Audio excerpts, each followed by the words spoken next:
Did you and Mary have sexual intercourse? Why? Did you? Why are you asking me this question? I have a very good reason. There's a baby. It's at the hospital. Mom! And you're the father.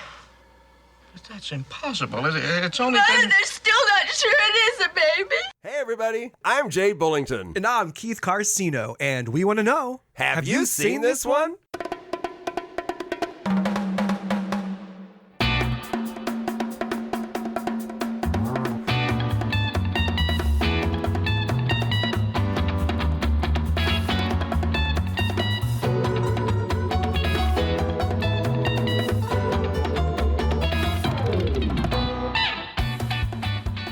I feel like everything we're doing this week is, or this episode rather, is it is enhanced by other things. Does that make sense? It does make sense. There's nothing wrong with that. Let's enhance it as much as we can. Let's enhance. Okay. Let's just Having said that, pop this it. is episode number 175. Keith, how you doing, friend? Jay, I'm doing fantastic, my friend. How have you been? I am here. I am here for this episode so much. Ever since we talked about it with our guest, Miss Erin Casteneda. Hey guys. Hey. Erin. Ever since we talked about doing this movie, I've been like, oh my God, I can't wait to talk about this movie. Yeah.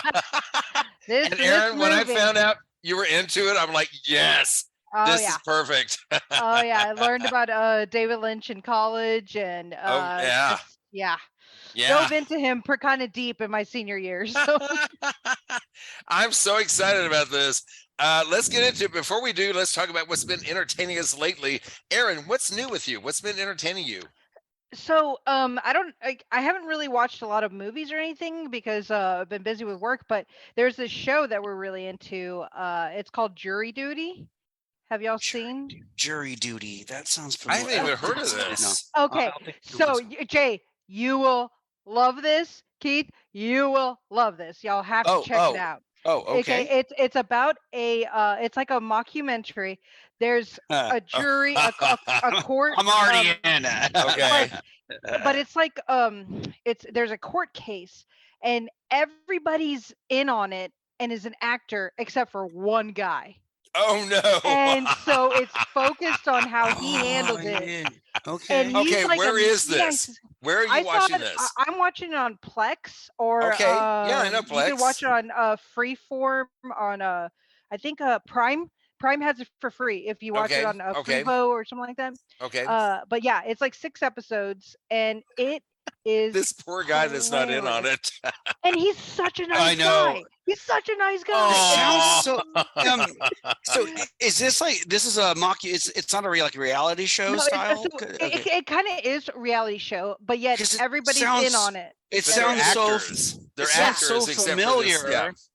Yeah. Sounds so familiar to this one other show that I heard. It was a long time ago. It wasn't that. Is this recent? Yeah, this is new. Okay. This came out. Sounds Just very came out. similar to another one where they were playing pranks on this one guy because he was the only one that knew in this reality, like kind of like a real world style show, and he was the only one that didn't know that everyone else is an actor, like you said, but so they were playing games and playing pranks on him until like he's this really nice guy, and it turned out to where the ending wasn't how they expected it. It sounds just like this Jury Duty you're talking about. Yeah, so and there's like one star in it, James Marsden. Oh yeah, I know the James guy from Marsden. Yeah. So not X-Men, but he's in it, and he plays like the well-known guy and stuff, like, and he kind of keeps it going. He's like the professional actor in it. It's just a great show.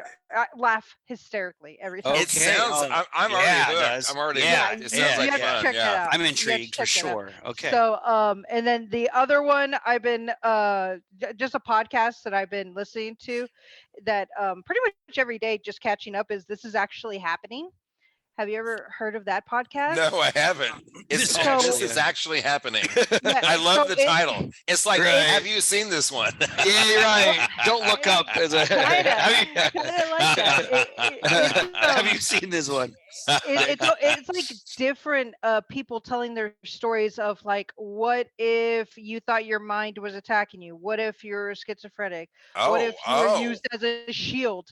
Like, Okay, and these it's a lot more people serious tell than I their expected. story. Yeah, Wow. This is they actually tell their happening. story. I love people just hearing Wow. people's stories, and so Yeah. yeah, and I mean, man, it's been going for years. So I'm catching up like on old episodes from like 2020 and stuff Wow. like that. Okay. So it's called "This Is Actually Happening." It's by Wondery Yeah. podcast. Wondery. and Yeah. stuff. So it's a really good Cool. podcast. I've been Okay. kind of listening to one episode every day, and Cool. it's pretty good. So Wow, that that's sounds what's really kinda getting me interesting. going. So Good Keith, ones, what's been entertaining you lately? Really, I've been watching a lot of Survivor, which I've talked about it before. I know you don't want to talk about it, so we'll move on. But there's this other Netflix special. It's called Hunger. I think it's Korean. It's kind of reminds me of this other another kind of series, other type of show that was out. But this one is 2023, brand new. It's on Netflix. Hunger. It's about this Korean girl who works at this small-time family restaurant, and she gets recruited by the sous chef of this super famous fine dining, like infamous guru chef guy. And it's about her and how she kind of sacrifices the love of her family and friends to become this up and coming amazing chef. It sounded like an interesting plot. I stuck with it. It was way too long, 2.5 hours. Is it a movie? It is a movie. It is a movie. Okay. It's a Netflix movie. Okay. I've seen the previews for it, but Okay, I haven't it was started. interesting. I thought it. I think I've heard of it, but I haven't seen it. It lacked in a couple of areas. It reminded me of this other one. I forgot the name of it, but it was about this the crazy world-renowned chef. Everyone respects him. He's super strict, and people respect him. But at the same time, too, he's got this other side of him too that gets exposed throughout the course of the movie. I would not recommend it.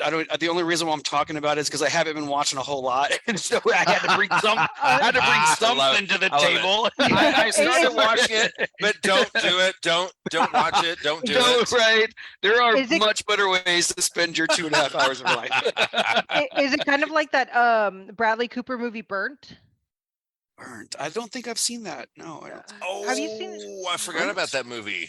Yeah, that was. It's kind of the same thing where he's a Michelin star chef or something. And it talks about him running the kitchen. Yeah. And his seriousness, but yet like he has a different side of him that's like. Ooh, that sensitive, sounds that sounds very similar. His waiters to and waitresses type of thing. Yep. Oh, okay. So, Well, maybe try this one. Maybe. Right, maybe Burt you'll sounds like a lot better than Hunger now. Hunger wasn't horrible. It was just you can do what they did in half the time. I felt like it was just too much. They packed in way too much. Long movies are making their way out. Like a lot of people are kind of just over. I am so over long movies. Yeah, I was supposed to see a movie today, and I actually backed out because the movie's too long. Yeah, I was going to go see a movie called Beau is Afraid. It's the new Ari Aster movie. And I do want to see it eventually, but it's 3 hours long, and you have to commit, man. That's an entire I don't afternoon. want to go sit in a theater for 3 hours. I don't know. Unless there's like an intermission where like they include drinks and stuff, like right? Ben-Hur and Add it stuff, on, and maybe. Gone with the Wind, like they used to. And someone sings a song or two at the piano. And, 7 hours later, we're getting close to the conclusion. Oh man, yeah. That's too long. I just feel like people are like, I have other things I have to do. I think all movies should be 90 minutes or less. I'm sorry. Yeah, that's what right. You're right. If you can't tell it that long, then turn it into a limited series or something. Yeah, if you can't tell your story in 90 minutes, then you need to make it a series. Yeah.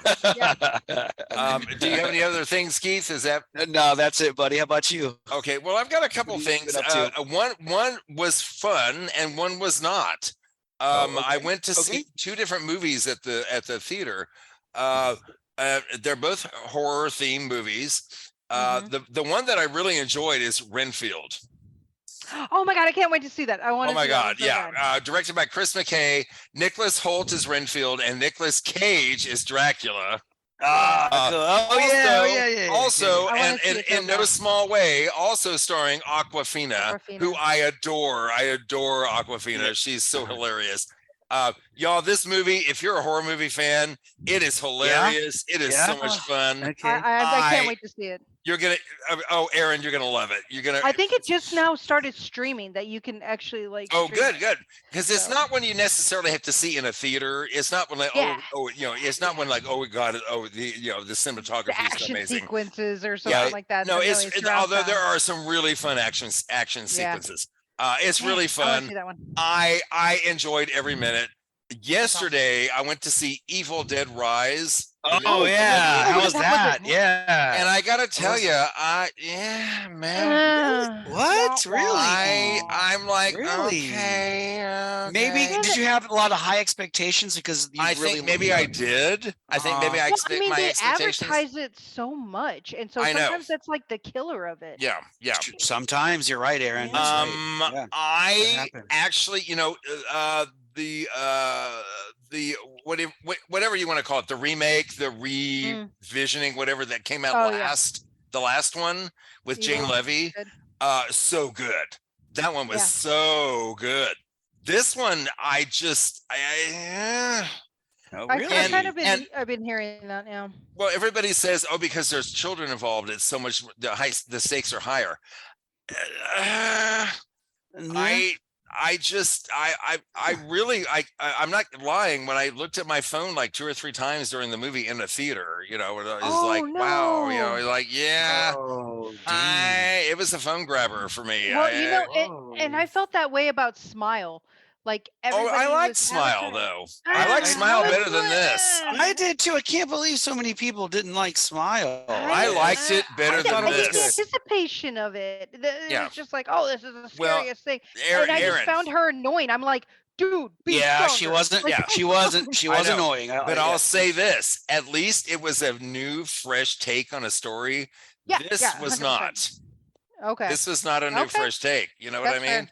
And it's like, okay, so this is another one of those, okay, who's going to survive movies? And just because there's children involved doesn't mean they're all going to survive. Just, and they think that's like raising the stakes. But I was very disappointed in it, actually. So but I recommend waiting till you can stream it at home and then watch it then, and I will definitely be doing that, no doubt. But I'm a little disappointed that you were disappointed. Okay, I was disappointed, but anyway. At least you got 50-50. Renfield was good, so at least. Renfield was fun.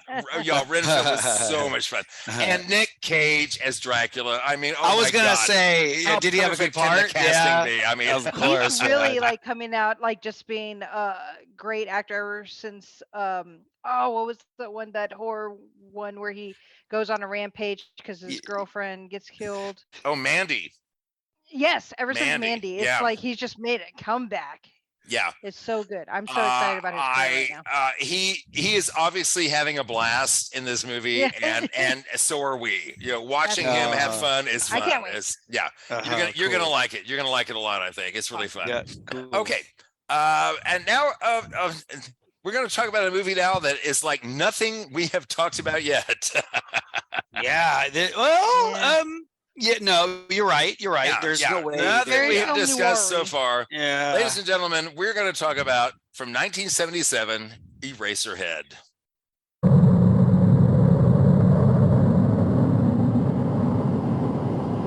In heaven, everything is fine. In heaven, everything is fine. In heaven, everything is fine.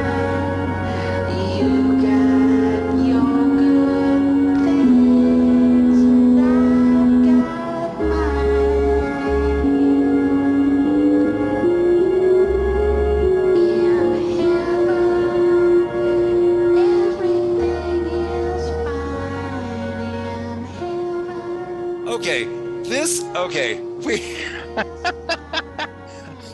I don't know how to quite attack this film. Let me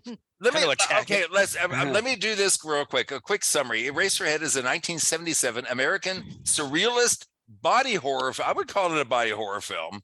Yeah. Written, directed, and produced and edited by David Lynch. He also created the score and the sound design, which included pieces by a variety of other musicians. Shot in black and white, it was Lynch's first feature-length effort, following several short films that he did. The film tells the story of Henry Spencer, who is left to care for his grossly deformed child in a desolate industrial landscape. Now, Erin, what is your history with this movie? When did you first hear of this film? When did you first see it? Tell us how you were introduced to this movie. So, when I was in college, I was a Same. photography major, and so I had to take art history.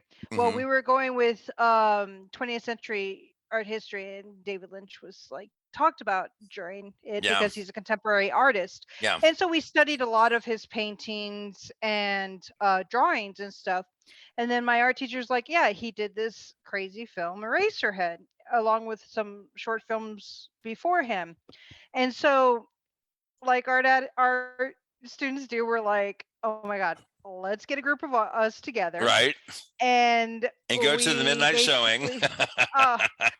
So the midnight showing was in my triplex on like a box TV and was Nice. and Gather we were around. like, we don't know what we're going to experience. So I think there was like 8 of us art students, and sorry, mom and dad, but we smoked out really hardcore and had like You kind of drinks have to for everywhere. this movie. And You kind of this have was to. this was my intro to it, and yeah, it took a little while for me to watch the movie again Yeah. after that. It Yeah. sticks with you. It really really well, does. so much like a lot of David Lynch's paintings and drawings, and as a contemporary artist, and when he started doing this in short films, and I mean when he did his first short films before this with the 6 Men, 6 Ways Getting Sick beforehand, and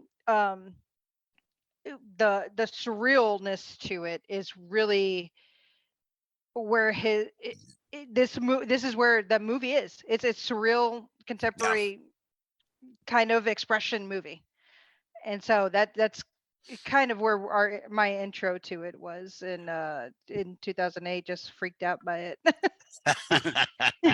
So, Keith, had you ever heard of this movie? I mean, what was Oh your... no, the first time I heard about it was at the conclusion of the Silence episode 174 when you said the next movie you're gonna watch is Eraserhead. I've heard the name David Lynch before, but I am a newbie when it comes. I don't know much about him, or I've never. This is the first movie I've seen of David Lynch, and so I mean, if it makes you feel better, not a lot of people know much about him because he doesn't like to say much about himself. No, he's very, very mute about himself on purpose. He and about this film, he doesn't talk about this movie very much because he wants people to experience it and feel what they think the movie's about. He's very adamant. He's adamant about not explaining it. He's like, I'm not going to explain this movie because I want you to feel what you feel about this movie. And which is a real artist. Nobody has ever interpreted this movie exactly how he was wanting it. Nobody's ever gotten it like correct in his mind of how he was doing it. And so but that's how he is with all his paintings, his drawings. Even him himself, he's like, the most frustrating thing is that I come up with ideas and I don't know how or why. And he's like, I don't know how to interpret it. And so I mean, during this filming, he even started reading the Bible, and then he like pulled back and he's like, oh my God, it's affecting my way of shooting this film. Since it was shot over 5 years. And so like since that well, you know, they had no money. They had zero money to do this. So $5,000 that AFI gave him because they cheers, by the way. Showed him cheers. So they showed him, he sketched out 21 scenes. Cheers. He sketched out 21 different scenes, and they thought it was like 20, like each scene was a minute long. And so they're like, okay, yeah, you can make this. Here's $5,000 AFI gave him. And it turned out to be not even close to what he needed. So that's why it was 5 years that it took, because he was getting funding from family, friends. Right. And he even worked as a newspaper boy in order to try to fund this. It's true. Is there a reason why he decided to shoot it in black and white? because he liked the film noir of it, and he was Yes, and he introduced in wanted the medium format bleakness. first. Yeah, he wanted the bleakness. Oh, and like yeah, the dirty industrial exactly, style. exactly. Exactly, and Yeah. this right. is his first time shooting 35 millimeter, and mhm. and he shot 35 millimeter black and white, which is shot amazingly. The lighting in it, I mean, it's so It's hard to get that stunning. lighting. This film is stunning. It's amazing mean, to look at. Yes. That's why you have all those dramatic pauses through this movie, Yes. because he wanted to make paintings but with motion and sound. But Yes. that doesn't mean that he wanted to stop drawing and painting and doing this type of art. So Mhm. that's why you have those elongated scenes, so that uncomfortableness, because when you see one of his photos or his drawings in a museum, you stare at it for a while and you kind of start feeling uncomfortable with every part that you see, There's an because awkwardness. it's so, Yes. yeah, yes, very well said, Yes. because of his surrealism in it. And so he wanted that in the movie, and that's why you have those drawn out scenes, because if you notice, like the elevator when it was about to close, like it took Yes. a while, and you're just like, Yes. And you're so we feel the awkwardness Yeah. the of anxiousness. There's an yeah, it's like, anxiousness and like, oh, but yeah. yet you're the only one feeling anxious, because Henry Yes. never portrays that. He's Yeah. just standing there. He's like, this is normal life. This is This how the is his elevator normal goes. life. This is Right. what life is for him This is Or his like in mundane his life. world. Yes. when he's sitting next to his girlfriend and mom on the couch. Oh my God, it's so awkward. On Oh, vacation. how about when mom tries to make out with him? Okay. Yeah. So you you What? had sex? What? And I mean, in the nosebleed. It's like, because of the excuse awkwardness. me, it's nice to see you too, ma'am. I mean, you don't talk about that with your in-laws, and No, they're not even in-laws yet. They're oh, I know, right? oh my God. Okay, so Okay, sorry. in this So movie, that's- the movie starts out with the man, what they call the man in the planet. It's like Yes. this super ego person. He's Which moving is, levers in his home in space, while the head of Henry Spencer floats in the sky, and then this kind of spermatozoan-like creature emerges from his mouth, floating into the void.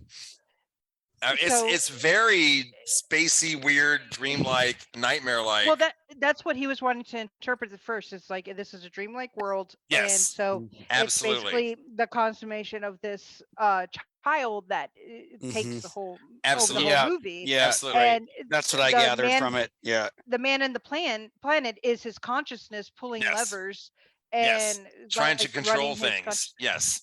which is Yes. also like Jack Fisk, who is his best friend, who was Yes. in art school with him, and who's husband to Sissy Spacek. Yeah, that's right. Absolutely. And if it weren't for Jack Fisk and Sissy Spacek, this movie wouldn't have been made, Nope. because they were big supporters of Yep. of David Lynch. I mean, And- monetarily, like also they like really gave him a lot of money to make this movie. They believed in it. They were all they all had this. They believed in his vision. You know, it was really important to them. So of the whole landscape of the cityscape of this film is very industrial. It's very bleak, industrial, black and white, gray. When he's walking over mounds of garbage and walks, he steps in puddles of just nasty stuff. So he walks home with his groceries. He's stopped outside his apartment by this beautiful girl from across the hall, who's very, very mysterious and doesn't seem to belong in this film, actually. No, right. It's like, where are you? Everybody else is so white and boring, and she's like exotic and sexy. And it's like, where is she coming from? Right. She informs him, though, that his girlfriend, Mary X, has invited him to dinner with her family. So he leaves his groceries in his apartment, which is filled with piles of dirt and dead vegetation. Okay, the imagery in this film. Why? Keith, Why? okay, Keith, what are you thinking when you're seeing this? man? What are you thinking? I want to know. It kind of feels like it kind of feels I don't know, man. It feels like they're trying to Gross? surprise you and shock and all. Gross, uncomfortable, awkward, but Yeah. not boring though. It's slow, but not boring. Not boring. No, not boring at all. I definitely feel like I'm intrigued. I have so many questions. Like, why is there a dirt lamp? Or why is there seem to be like, yeah, it's just, it was dirty and uncomfortable, awkward. Sounds like he's a little slow. Everyone in this movie seems like, I just have so many questions about why they act the way they do. It was some strange things going on. Oh, man. it's really bizarre. Well, and everything I say here is just interpretation because he's never confirmed anything, and like I said, And every single person has a different, interpretation. interpretation for it. But when you look into the apartment, even his walk home, when you start the movie, the sperm falls into the puddle, and that's supposed to signify the start of life. Well, he steps in that puddle as he's going home. There's dirty puddles everywhere, and so it's just the significance of the fetus and how it's growing in the womb, and it's tainted, and so it's not growing correctly. He's not accepting this. He doesn't want this. He's stepping on it. Exactly. And also that whole circle is also the baby being born, which we don't see, but this is all like, this is happening at the same time. And then when he gets into his apartment, you have that vegetation. I mean, if you think about it, it's supposed to be like the tree of life and how it's the start of life. But there's also like a painting in the corner or a picture of the atomic bomb, which is also a spin-off from Dr. Strangelove, where he's riding the rocket, which is supposed to be a phallic imagery of like of the end of life. The end of all life. Yes. This is supposed to be the end of life, because really what started I love that you connected it with that, Erin. That's so interesting. Oh my God. That is so cool. Okay, Keith, you're gonna have to watch that movie at some point. All right. Dr. Strangelove, yep. Yeah, absolutely, absolutely. I mean, the whole reason why this started, it was because he had a child at 22. And the whole movie, if you really think about it, and as Jay interprets the movie, is about fatherhood. It's about a fear of fatherhood. It's about postpartum depression. Yes, it is. That's for sure. It's the terrifying reality of having to be in charge of another life. Yes. And which a lot of people don't talk about. They think that, women are the only I'm weak if I say this. Yeah, I'm weak if I say that. Yeah.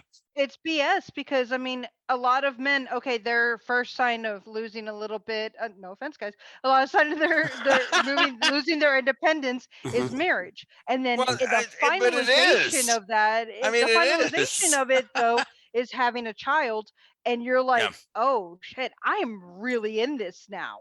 There is nowhere else. Like, I have a different responsibility that is completely beyond this marriage at this point. When I first saw this movie, came out in 77. I think I saw it in like 80. So it wasn't that long after it came out. And it was at a midnight showing. A friend of mine and I, we were all into midnight movies. Midnight movies were really big then. Keith, one of your favorites, Pink Flamingos. Was funny that you mentioned that. Yeah. Go ahead. But Pink Flamingos was also a midnight movie in that era. But I remember going to see this, and we were thinking, it's gonna be like Pink Flamingos. Ha ha ha! No. Everybody walked out like in this like somber, creeped out, weird feeling after seeing. That's so movie. weird. That's so weird because I felt like when I was watching this, I felt like it was almost as outlandish as Pink Flamingos. Yes, it seemed like John Waters. John Waters had, and David Lynch seemed to have a similar eccentric quality about themselves. They had a camaraderie between it. I believe it. Absolutely, I believe it. They are friends. I mean, in real life, they're actually friends. Yeah, not surprisingly. Yeah. And their films are not similar in that one makes me laugh, one doesn't. But yet, I get the same vibe from these movies. They're very outlandish. They're very the uncomfortableness, the It's cringe. It's cringy, man. Cringe It's But word, also the willingness to stretch out and reach out there to these weird areas that most people don't reach out to, you know? Right. Yeah. And so, I mean, if you just look at the whole movie as, okay, a freaked out father and the responsibility of it, and Yes. his first child was actually born with club feet and had to go through so many procedures, Yeah. and he's never confirmed or denied this, that the child that the child, quote unquote, that was using this means the deformity of how his Mhm. child was born. Yes. And Yes. so how people look But at he- it, And goes to through his it all. credit, he doesn't want to limit it to that. No, You know what I mean? He doesn't. He's like, you know what? I can't limit it to that because people have feelings beyond that about this film. People have personal feelings. People project their personal lives onto this film. Oh my God. This is probably the most navel gazing episode of this podcast we've ever done. Yeah. The baby in this movie remind me of like an offspring I would expect from E.T. the baby. Oh, Little yes. E.T. baby, Yes, right? Okay. It was like a reptilian that spermatozoid creature, thing. that creature, that puppet, whatever it was amazing to me. Uh-huh. It was so I mean, lifelike. well, there's rumors, and he's never said what it was, because even the prop people had blindfolds on whenever he brought it out. Right. So they either said it was a cow fetus or a sheep. Yes. And so they don't actually know. But the umbilical cord used in it was an actual umbilical cord. It's a true. real one. That's And true. so it's That's like, true. Why? Yeah, this movie's a trip. This movie is a trip. I don't know. What? I feel so Okay. jealous of Keith being like his first time. I know, right? This is Not shocking knowing to all me. this. I will They never would- forget going to see this with my friend Cosme. Hello, Cosme. To a midnight showing of this movie at the Greenway Theater in Houston. Yeah. Oh my God. There were like 10 of us in the theater that night. Really? Oh. We all walked out in this stunned like state of like, whoa, after it was over. It What was did like, we just what watch? the hell? What did we just Yeah. experience? You know? Mm-hmm. So, Spencer, he comes home to his apartment, like I said, filled of dirt and dead vegetation. And then he visits X's home, Here we conversing go. Creepy. and this is saying it mildly, conversing awkwardly with her mother. That's putting it mildly. Mom tries to make out with Very him. awkward. It is the most bizarre scene. Oh my God. It is absolutely. Well, then on the Oh my couch God. they have that weird interaction of, what do you do? I'm on vacation, and then he's like, the daughter starts having the seizure where she's comforting, and it's Yes. like, yes, but what did you do? And What her did you saying do? that is like about making her daughter pregnant. What did you do? Yes. And It's that's so exactly what the awkward. thought It's is. so Yes. uncomfortable the And whole so it's time like an he's there. innuendo. Oh my God. Because he And doesn't then, know he has a child yet. oh my God. Well, then at And the so- dinner table, it's like, Oh, oh, let's God. carve the chicken that made these little chickens. And he cuts into the What? chickens. Yeah. And the chickens are like writhing and bleeding on the plate. What is Yeah. Which is also supposed to mean childbirth. Yes, It's also right, supposed to be right. that. That's what I'm seeing. That's what I'm seeing. But also a foreshadowing of the end of the film for what he does to the child and the blood squirting out. Oh my And God. so Okay, it's like a so foreshadowing meanwhile, Mom, the mother says, X has a child, and you two have to get married because you had a child. And she says, they're not sure it's a baby. It's like, Oh what? yeah, Mom, they're not sure it's a baby. It's They're like, not really sure it's a baby. Oh shit. What is Yeah. Yeah, I don't and think he's we ever. like, when did never you know. get pregnant? Like, what the hell? He didn't even well, know. and she was he's like pregnant. he's like blown away because it's like obviously just this happened happened. recently. How did you already Yeah. have a baby? And it's like, well, this is not normal. And we know, of course, nothing in this movie is normal. It was definite premature baby though. Oh, right? yeah. Or Yes, thing. yes. Well, because the clue is that he's just like, it just happened. Like, Yeah, and I mean, It- it- literally just happened. well, I mean, that Ah. sentence alone can be interpreted in so many different ways. Of Oh, I know. it just I happened know. at the time, or Yes. what do you mean? It just happened. It just happened. I'm sorry. It just happened. Like we just happened to have sex. Yeah. But it's like, what do you mean? There's a baby? It's oh my God. So they move into his 1-bedroom apartment. It's one room. It's not even 1 bedroom. It's 1 room. It's a 1-room apartment with a bathroom. And they start caring for this child, this swaddled bundle with this inhuman, like snake-like face. It's looking not like a this human, man. It's spermatozoa, not like we human. saw. Yeah. Yeah. It's not human. And it refuses all food. It will not eat. It cries incessantly and unendingly. It never stops. It wants blood. It wants blood. Oh my God! It's the most it's almost nightmarish like- version of a newborn ever. But that's Well, yeah. that is newborn parents deal with that. That's I- exactly I- what I was gonna yeah, say. and I'm you would like, know. I'm sure Yeah, you know. it sucks. Yeah, man. It's you a would tough know. time. It's a tough time. It's That you're weird how just they like- played. It And won't you're just eat. like, oh my God, be um, quiet, be quiet. Like, why are you crying? Why are you A crying? really Right. good friend of mine, Right. Peggy, really good friends of ours, Peggy and Larry. They're like, after you have 1 child, why would you have more? Yeah. We love our child, but why would you have more? Why would you do that to yourself? Hit the For reset real. button. Let's do it again. Well, Oh. the sound of this child drives Mary X hysterical. She's like, "Oh, you take care of it. I'm going to go out for at least a day. I got to get out of here." So she leaves him alone with the child, and he tries to take care of the child. Then he learns that it's like struggling to breathe, and it gets these weird sores, Yeah. like these weird It sores was all over his wheezing, face yeah. and everything. It had sores. Then he Oh, starts scary. getting these visions. He sees the man on the planet, as well as another character who I love in this movie, the lady in the radiator. The lady in the Oh radio. God! What is that about With again? the healthy so cheeks. So Keith, fucking bizarre, what dude. is your interpretation of the lady Yeah. in the radio? What do you see? think What she did is? you get out of that? Yes. I felt like she was like the gates of heaven, or like God, angel. I don't know, some kind of figment of his own intermental workings. I don't know. Seemed like, I don't know. Towards the end, especially, where he kind of she's like the savior, like I don't know, like welcome to the gates of heaven kind of thing. I don't know. It was that weird. that weird moment where there's music playing and she's got her hands, and I know people can't see me, but I've got my hands clasped together, and she's smiling and she's stomping on these sperm-like creatures. I feel like she's like the saving him from having other children. Okay. Well, What do I y'all mean, think you're- she's doing in that scene? What is that? So okay, so this is my interpretation of it. Please, So the please lady share, in- please.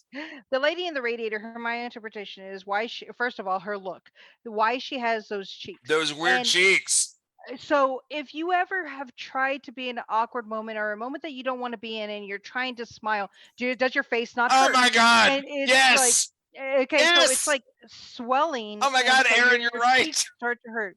And so that's why it's just an outer Oh my God, muscle yes. swellingness to it. Okay. And That's so it. It's how I like kind of I'm see it. smiling so big because I'm so And uncomfortable. and Yes. this is the only happy character in it. Well, in the one scene, the mailbox apparently God. is just like such a symbolism of him, his sexuality and Yeah. how his sexual desires are. And so in the beginning, he goes to the mailbox. There's nothing, and then Yeah. he gets in the mailbox, and there's like this seed in it. Mhm. And he comes in and he's like, "Oh, there's nothing in the mailbox." When Mary asks, like, "Is there any mail?" Well, that's his seed of wanting to commit adultery. Yes, Of wanting absolutely. to be with somebody else. I agree And with so that he totally. puts that yes. away in the cabinet. He's like, "I'm having the idea. Let me put that away, though." Yeah. And Let's so- let that fester a little bit. Yeah. Exactly. So when he's in bed with Mary and she's doing this tossing and turning, weird grunting, Yes. pushing, and he's just like, "Move." He has the first image of the woman in the radiator. Yes. This is his happiness, and this is the woman who he can get away from reality of having a child. Hence how she's stomping on the sperm. His happy world is being able to be with a woman without the pregnancy part Right. of it. And without notice having a that child. that what I she's thought, stomping though- on looks like his child. I mean, Exactly. it's like Yeah, because replicas that's of the his only child. way he sees his child. That's the only Yes. way he knows of a Yes. child. But that Yes. came I from him. thought though that the sexy seductress lady across was also that she represented the sexual, She does, but she's too real because Yeah. when they are actually having sex and she looks over and sees the child and is disgusted by it, it's too real, and it's like, oh, you're still reminding me of this child. So when he thinks of this lady in the radiator, that's his fantasy. Hence why when he wakes up and there's sperm, it's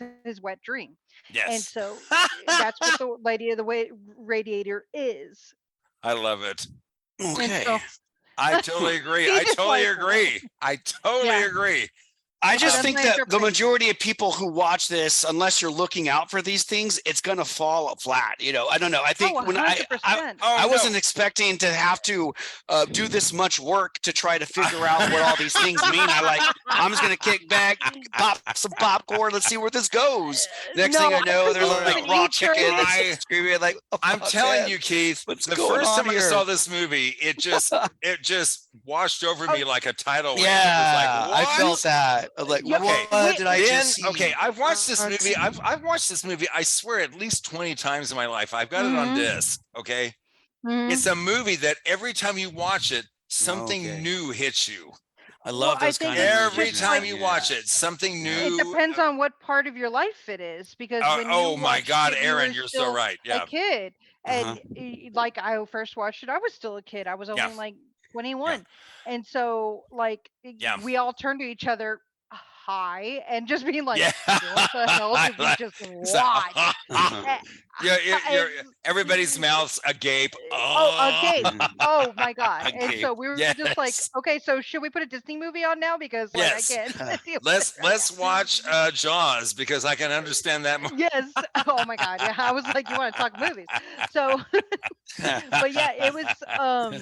It just depends on what stage in your life, and now watching it with me and my age of like being married, wife, kid, like it having house changes. responsibility. I'm not kidding. It's like, wow, that fear, you feel it more, but he just happened to feel it when we were kids watching it. Yes. And so he had to force growing up. And I mean, David Lynch's mind is just a maze.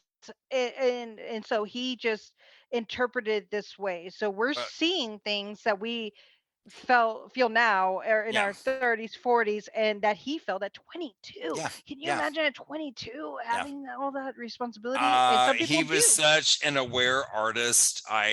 He just impresses the F out of me every time I watch. Oh my God, he just knew how to talk about it. He knew not just this film, but all of his films, all his films.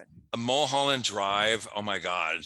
Mulholland Drive is amazing. Keith, you have to watch that one again. You have to watch that one also. Okay. We might have to just do some David Lynch. Oh, and Blue Velvet. Oh, Jesus. Oh my God. Blue Velvet is just. And you see his growth from Eraserhead. Yes, you do. You do. Well, and that's being able to express yourself more as growing up, because you think you know the world at 20 something, but then you grow up and you're like, oh, this is how I can express myself more. What's amazing to me is, okay, he made this movie. He made Eraserhead, and Mel Brooks saw Eraserhead and said, that's the person I want to make the Elephant Man. Oh yeah. Yeah. And his next film was, Mel Brooks got him to make the Elephant Man. And it was a gorgeous, amazing, beautiful film. Exquisite movie. But how did Mel Brooks know? Mel Brooks is an artist that people don't give credit to, but anyway, that's another whole story. Oh, very true. No doubt. Yeah, he's amazing. I mean, love Mel Brooks. What is it? High anxiety? Like High Anxiety. Yes. That one is visually. It's such a Hitchcock tribute. Yes. It's so amazing. Oh my God, it's so Everybody amazing. thought, oh, it was a spoof film, but no, he's paying homage. No, it's tribute. It's homage. It's my God, it's gorgeous. It's amazing. Yeah. Okay. Well, okay. Spencer starts seeing visions, again, seeing the man on the planet, as well as the lady in the radiator, who sings to him as she stomps on these little miniature replicas of his kid. Okay.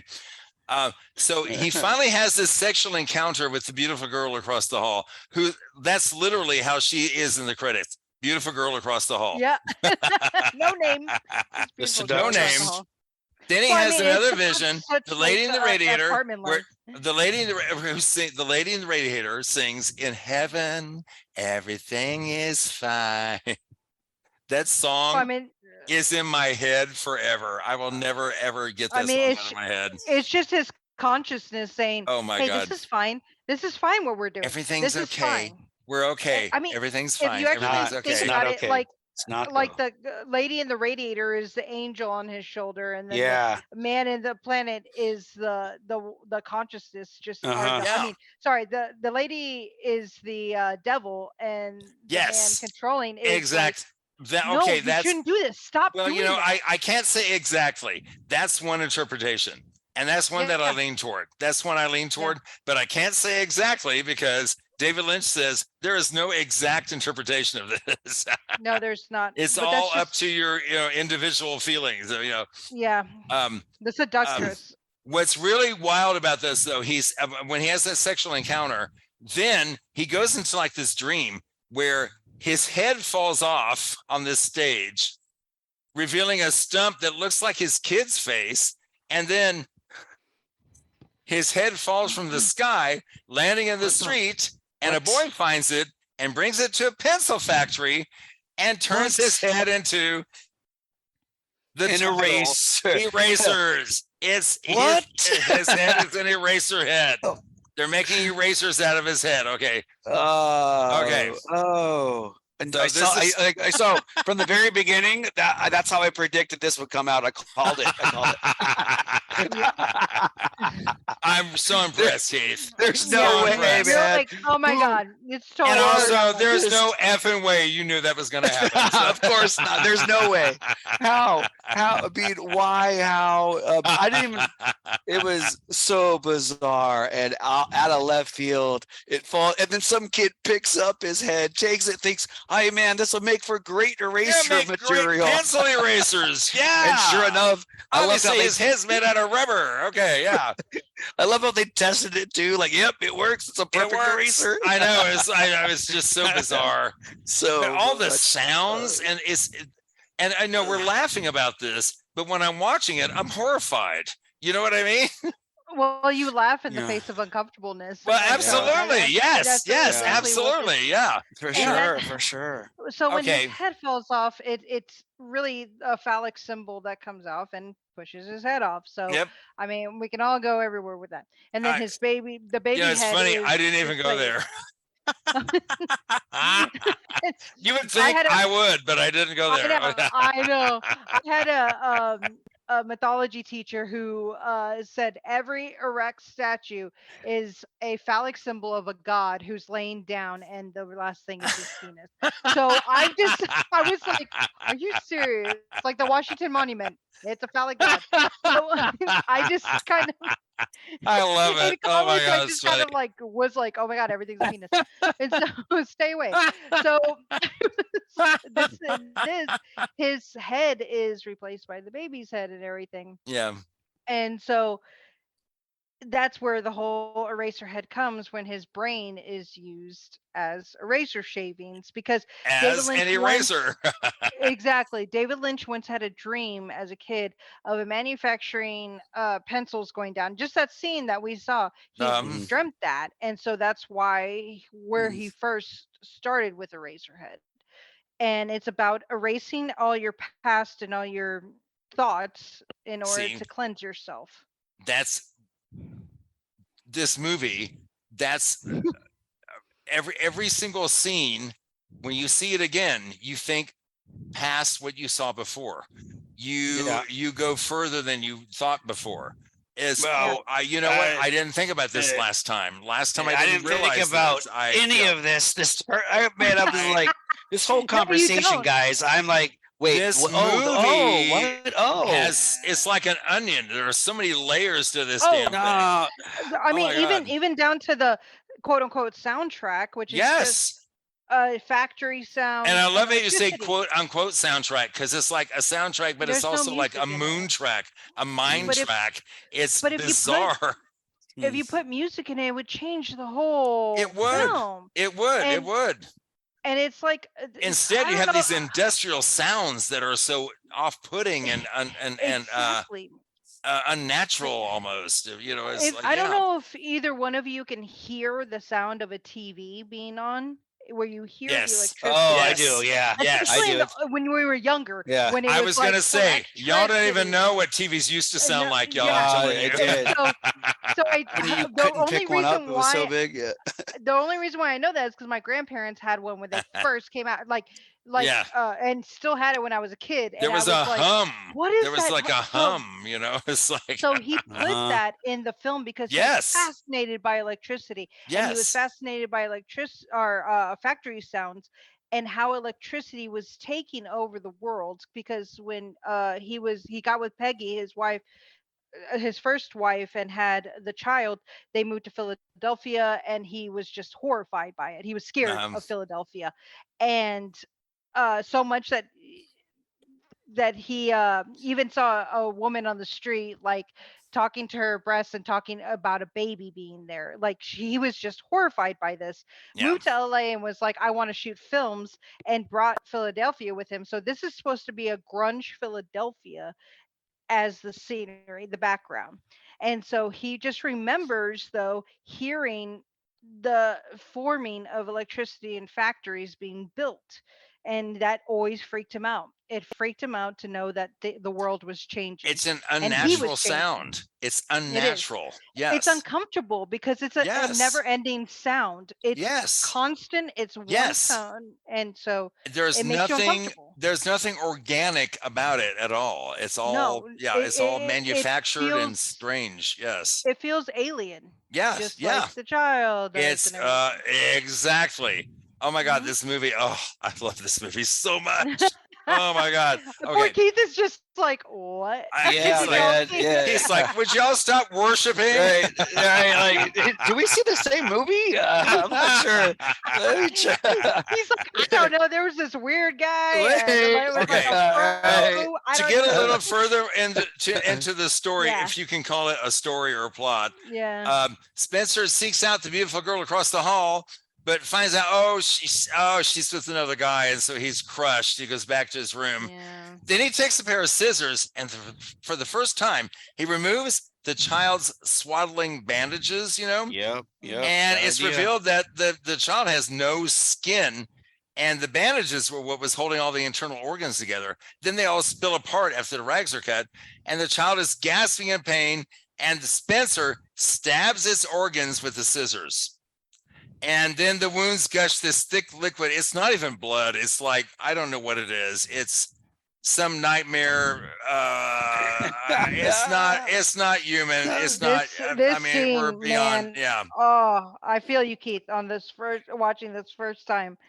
It's a crazy scene. I mean, it's horrible because it's him being laughed at his child, thinking like, oh, I have another chance with this woman, another encounter that I can have. Well, and his child is laughing at him. yes. And Yeah. so that's what gets laughing him at him. And then upset the about it. power in the room overloads, and the lights all Yeah. flicker on and off. And then all of a sudden, this child grows to like this giant size. Mhm. It like takes over the entire room. The proportions are outrageous. And then the lights went out completely, and the child's head's replaced by the planet that we saw at the beginning. Then we see Spencer among this billowing cloud of eraser shavings, because basically, I mean, that's what it is. It's eraser shavings, right? Mhm. Then the side of the planet bursts apart, and the man on the planet struggles with his levers, which are now emitting sparks. And then Spencer is embraced warmly by the lady in the radiator with the big cheeks, as both white light and white noise build to a crescendo before the screen turns black and silent. The end. Keith, what are you thinking? Keith's face right now. Wow. Wow. Okay, Okay, man. Yeah. you Okay. couldn't hear him, but he was just applauding. Okay, he was applauding. I would say that I need to see this again now, knowing and thinking about it in many different ways. I need to go back and watch it again. I really feel like I could appreciate it more. The first time I saw it, I mean, I was interested in it. I thought it was extremely interesting. I just thought that David Lynch was trying to be a little too so artistic at times. It seemed like, let's see what we can throw at them that they won't expect. Yeah, Yeah, man, but you have to I hear remember what the you're saying. times. You have to. But I remember didn't the look at times. it in the sense of this The is times artistic. that I had neither to of you were alive interpret during. these different things. I wasn't as deeply thinking about this while I was watching it, as maybe I should have been, and that might have been a reason why I didn't enjoy it as much as I don't appreciate it as much. think you should have to go into a film thinking that, though. I don't think you should have to go in thinking, "Oh, I have to be deep on this one." No, I think you just gotta let it wash over you and see how it hits you. You know. You went into it the first way that each Jay and I went into it. Yeah, exactly. We have no idea what we're supposed to go through. I have no idea. I thought I was going to see Pink Flamingos when I went and saw this movie. Yeah. Okay, so I was totally taken aback by this movie. Funny, I was thinking about Pink Flamingos while watching this, just in the sense that when watching that movie, I thought, okay. At first, I wasn't liking it, but I can't take my eyes away from it. Yeah, it is uncomfortable and hard to watch, but it's also interesting. It just feels like a dream. Like you don't know or have any rationale why in certain things happen, but they do in a certain way, and it just kind of caught me off guard. I was very surprised by it. Not in a bad way. This is not a horrible movie, and I could watch it again. But I think I could only recommend it to certain, like a niche, certain number of people. I understand. Not everybody, I don't think, would love it. So this was probably my third time watching it because I can't watch it again. Like, it is really hard for me to watch. Really? I understand that, and I have other friends who feel the same way, Aaron. I have other friends. In fact, my friend I saw this the first time with, Cosme. Yeah. He's only watched it twice in his life. It's very disturbing to him. Oh, because it's disturbing. It's very disturbing to him. Yeah. Which is funny to me because he's gay, and we don't. Neither he nor I have children, have kids, right? And yet there's something in this film that he really has a hard time watching. Maybe that's why you don't, because of the fears that this movie elicits. You know, you see this, you're like, damn, why would anybody want that life? That sounds horrible, right? A spouse that can't stand you, a baby that won't stop annoying you. The second time I watched this one, I was like, okay, let's after studying David Lynch, like, let's go into it. Okay, this is what I thought about it. Yeah, we went philosophical instead of just seeing and everything like that. Well, seeing it again, I told Carla, I was like, don't watch it. Nope, you don't need to watch it. Yep. I told my mom the same thing too. Like, there's no way you're going to enjoy this movie. And I told my parents because they listen to the podcast. I was like, don't watch it. Don't watch this one. This is not, like I said, I can't recommend it to. Okay, I can't recommend this to everybody, but there are some people like, you need to see this. Isn't it funny? But I will say this. Though? I still appreciate the artistic side of it, and because this is one of his first major, full-length films, I'm very interested to see how he evolved as a director, producer, writer, and all this. So I'm looking forward to some other things that he has to offer. Okay. Yeah. And I hope Aaron will be along for the ride, actually, too. I'm totally down for it because, like, his awesome. As he evolves, it is just magnificent. But yet, if you see his first one, it's just like, okay, so this was the starting point, and this is just the starting point. It's just the starting point, and you can really see how he evolves from this with his other films. If you look at his other work of like short films, this one isn't as bad as his other short films. Like, some of his other short films is just, those are kind of hard to see, like The Alphabet. It makes you so uncomfortable. Or I like feeling comfortable. I like feeling awkward and uncomfortable. I love cringeworthy. I love things like you just you never want yourself to be in, but you can't also stop. Keith, I don't know. Let me ask you this.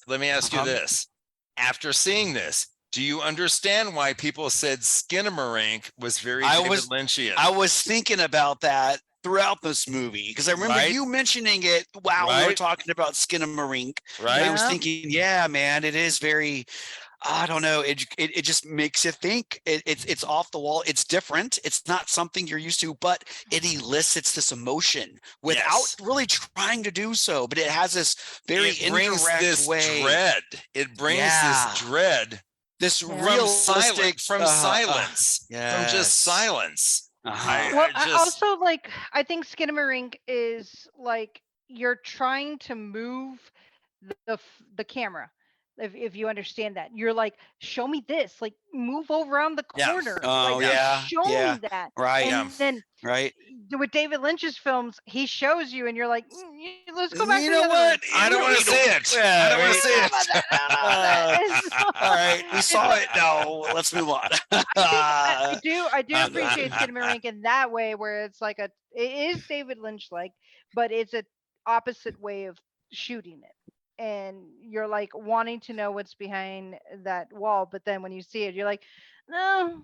And David Lynch is like, here's what's behind the wall. This is what your curiosity was. Yeah. Here you go. What do you think of it now? And you're just like, no, that would. I mean, it's just like when you're a kid and you're like, oh man, to be a parent, if I was to have a baby, like this might be awesome. Well, here's your baby. What do you think? And you're just like, you're scared of it. Like, yeah. Right. No, I got it. You know, as I said earlier, it gained popularity as a midnight movie because when it first came out, it wasn't really a hit. But when it hit the midnight movie circuit, it became a cult film. John Waters loved it. Not surprisingly, I believe it. I believe it. Stanley Kubrick really liked it. He said it made him. He made the cast and the crew of The Shining watch it. In fact, to say, you know, this is the kind of feeling I want to inject into our film. I want this dread. You know. Well, and he was saying that David Lynch made everybody on the cast watch Sunset Boulevard because that's exactly what he was wanting to portray in this film. And Keith knows Sunset Boulevard. I was going to say, that sounds familiar. Yeah, you know that movie. Yeah. Norma Desmond. Yes. Times. I love this. He refuses to say, David Lynch refuses to say anything about Eraserhead because he wants to let the viewers decide for themselves what they think it means. He also says regarding the importance of a viewer coming to their own conclusion, you know for yourself what you know is valid. And that's what you have to look for when you look at a film. Critics, Tim Brayton from Alternate Ending said, a terrifying, the bottom is falling out from beneath of us type of movie. It is. It's like a nightmare. It's like it really is. Yeah. Yeah. Tom Buckley from the New York Times didn't like it quite as much. A murkily pretentious shocker. Didn't quite care for it. But Matt Brunson from Film Frenzy says this one-of-a-kind picture doesn't push the envelope; it shreds it entirely. Okay, I believe and that. I like that. I like it's that. Like, it doesn't just push it; it shreds it. IMDb 7.3. Kind of boring. Usual IMDb. Yeah. Tomato meter 91%. Okay. Yeah, it was hard to find a negative review on this actually. Okay. Audience score 82%, pretty high, pretty high. Yeah. So like Keith, you already kind of answered this yeah, I kind of already did. I wouldn't recommend it to just anybody, but it still had its artistic value, and I think it kind of shows the potential of David Lynch as a writer and producer and storyteller, and I'm definitely interested to see what he has in store for some of his future endeavors. Yay, I can't wait for you to see them, and I hope Erin joins us for those. Oh, I'm yeah, of course, man. We got to schedule her on. No doubt. Real quick, as far as contacting us, you can find us at haveyouseenThisOne.com. You can find us on Facebook, Instagram, and Twitter. We're on all that stuff, You can find our pod on Spotify, Amazon Prime, Stitcher, Apple Podcasts, wherever you get your podcasts. Yeah, wherever you find them. Wherever you find your pods, please subscribe to us and leave a rating. It really helps other people find us. Yeah, helps other people join the party. We'd love to hear from you. So, Keith, do you have a movie for next time? Yeah, I do, man. I do have number one for you. 176. For 176. This is from about 9 years ago. It is Whiplash from 2013. Oh my God. Whiplash, Oh my God. I am Directed so by- freaking excited. Damien Chazelle. Such a good Yes. movie. Oh my yeah. God. La La Land. I'm excited about that. He did La La Land. He did Babylon. a lot of. I have not seen this yeah. movie, and I really want to see this movie. I I'm want so you to excited. see it. Oh I my was God. so surprised So when good. you said you hadn't seen this one. Oh so my excited to God. show- I'm so excited to talk about it. Yeah, let's see. No, let's not get too excited, okay? Remember where expectations sometimes lead us. No. I Temper have those really good feelings expectations. about Evil this. Dead. It's a right? really bad one. You're gonna hate it. This is gonna be good. You're gonna, Who's the actor? Who is the actor? the boy is not the Miles boy, Teller, the teacher.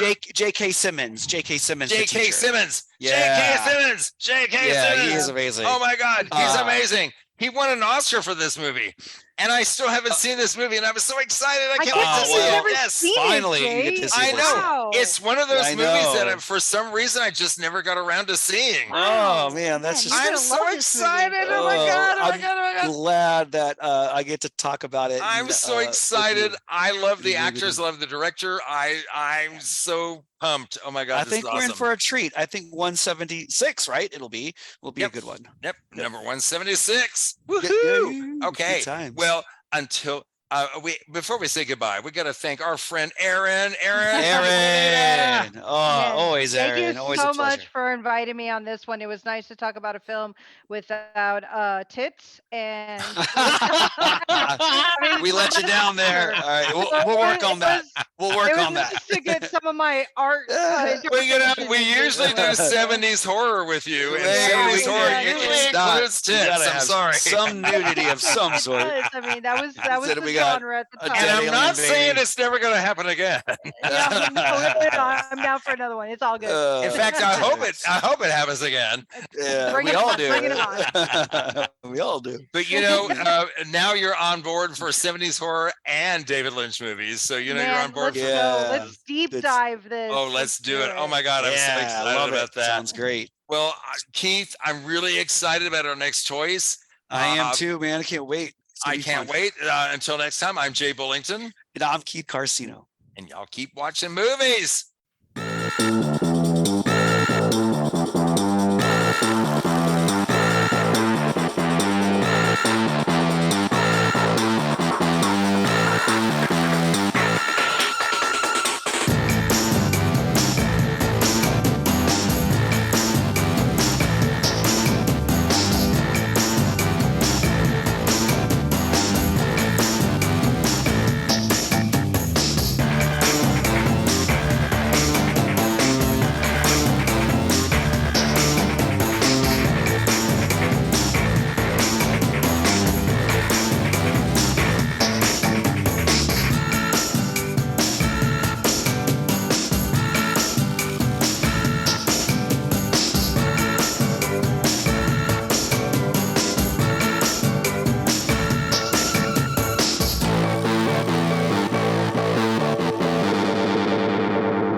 Bye-bye. Bye-bye. Bye-bye. Okay. Bye-bye. Okay.